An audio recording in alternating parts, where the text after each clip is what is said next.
विजय एक नौजवान था जो शराब का आदी हो चुका था। वह कोल्हापुर में छोटे मोटे काम करता था और रात होते ही शराब में डूब जाता था। उसकी जिंदगी में कोई स्थिरता नहीं थी, केवल शराब ही उसकी साथी थी। एक रात विजय हमेशा की तरह शराब पीने गया था। उस रात उसने हद से ज्यादा शराब पी ली थी। उसका संतुलन बिगड़ गया और उसे समय का एहसास भी नहीं रहा।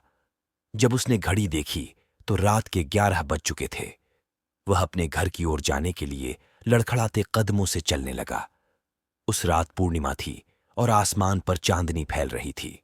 जैसे ही विजय ने अपने घर की ओर कदम बढ़ाए, उसे महसूस हुआ कि आज की रात कुछ अलग है। चारों ओर सन्नाटा था और सड़कें सुनसान थीं। विजय को लग रहा था कि उसकी शराब की लत उसे खतरनाक जगह पर ले जा रही है, लेकिन उसने इस बात को नजरअंदाज कर दिया और चलता रहा। चलते चलते उसे एक फसल का खेत नजर आया। वह थोड़ी देर रुककर खेत को देखने लगा। चांदनी की रोशनी में खेत अजीब और रहस्यमयी दिख रहा था। विजय ने सोचा कि खेत में जाकर आराम कर लेता हूं, और बिना ज्यादा सोचे वह खेत के अंदर चला गया। जैसे ही विजय खेत की ओर अंदर बढ़ा, उसे चारों ओर अजीब सी परछाइयां दिखने लगीं। वह समझ नहीं पा रहा था कि यह उसका नशा है या वास्तव में कुछ अजीब हो रहा है। चलते चलते अचानक उसे महसूस हुआ कि कोई उसके पीछे आ रहा है। उसके कदमों की आवाज विजय को सुनाई दे रही थी। विजय ने रुककर पीछे मुड़कर देखा। उसने देखा एक बौनी परछाई उसका पीछा कर रही थी। उसकी चमकीली आंखें विजय को घूर रही थीं। कौन है वहां? विजय ने पूछा, लेकिन कोई जवाब नहीं आया।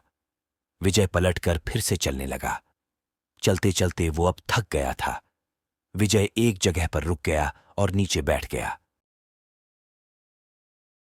अचानक उसे महसूस हुआ कि कोई उसके पीछे बैठा है।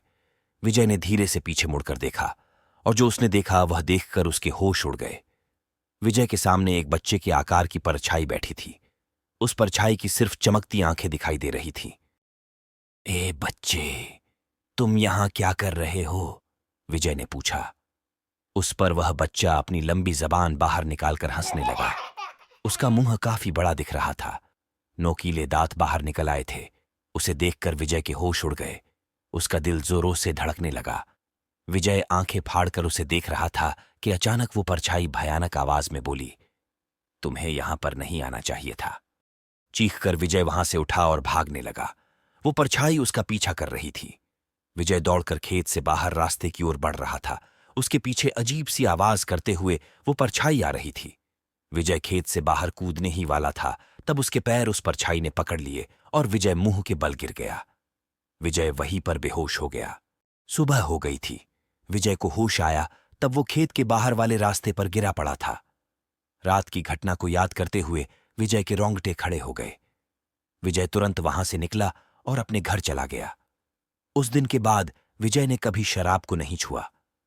छोटे मोटे काम करके, पैसा इकट्ठा करके उसने अपना मकान बना लिया और अपने परिवार की अच्छे से देखभाल करने लगा। आज भी विजय के पैरों पर नुकीले नाखूनों के निशान मौजूद है। दोस्तों, अगर आपको ये कहानी अच्छी लगी हो तो लाइक करें, शेयर करें और सब्सक्राइब जरूर करें। नई डरावनी कहानी लेकर हम जल्द लौटेंगे। धन्यवाद।